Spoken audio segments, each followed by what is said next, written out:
Hello, I'm Tamara Harvey. I'm the co-artistic director of the Royal Shakespeare Company, and I'm here with Jamie Cullum, who is our composer on The Constant Wife.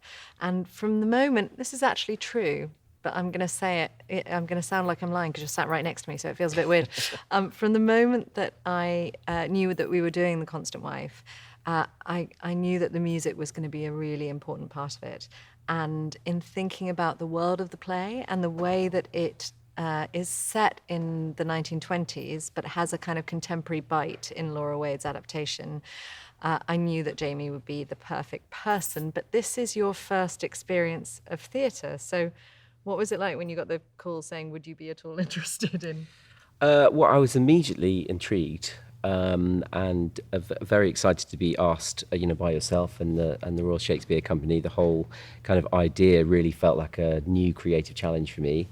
I think intrigued is the best word. And then obviously we met, and you told me about the play. I'm aware of some of Somerset Maugham's work, but also you told me that Laura had done the script, and it had this kind of reboot idea. And I read the script and I loved it straight away. I think I emailed you straight away after reading the script.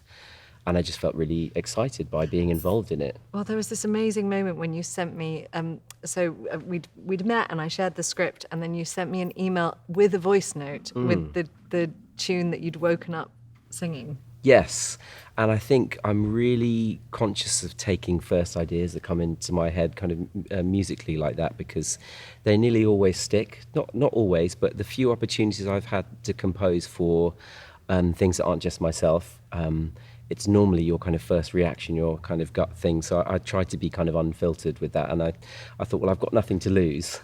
So I sent you those ideas. And actually, they really were the basis for quite a few of the things that we have used. Yeah. And this is your first time composing for theatre, but you studied theatre, didn't you? So you've got a kind of... I did. I had a really great teacher when I was doing my A-levels, because I wasn't doing any theatre. I was doing more kind of regular subjects, and I met a lady at Chippenham Tech College where I was doing my A-levels who said, you should be doing this course. And she then really encouraged me to kind of follow that up. And I went to Reading to do English, and then I ended up doing the film and drama course there, and spent a lot of time with people who are now really very active in the theatre, and it's a great love of mine. Yeah. And you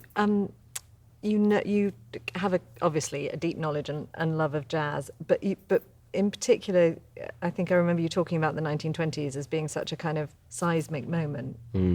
I think it's a combination of the musicians that were coming through at that time and reinventing this art form in an amazingly short amount of time. If you look at the movement from what you call traditional jazz from the blues to traditional jazz to bebop and into modern jazz, it's amazing. But then concurrently, you've got these incredible songwriters that are bringing these standards that are now just part of our consciousness. These are all happening alongside each other and creating this moment which will resonate for as long as there are humans on the planet, I think.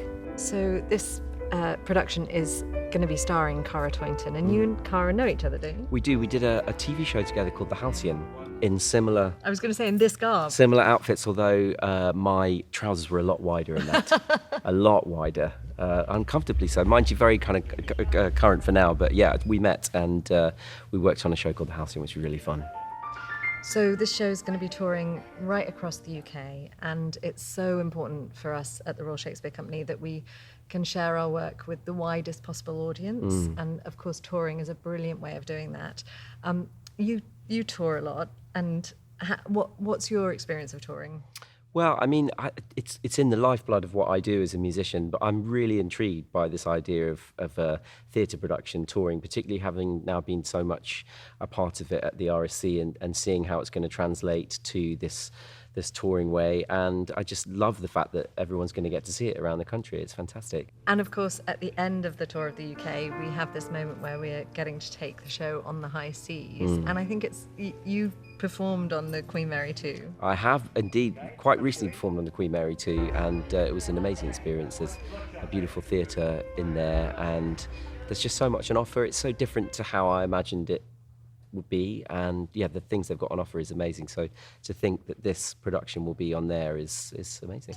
And I'm just aware that we have quite a lot of moments in the show where there are kind of particularly delicate props. How do you cope with when there's a storm? Yeah, are you Velcro. playing sideways? Yeah.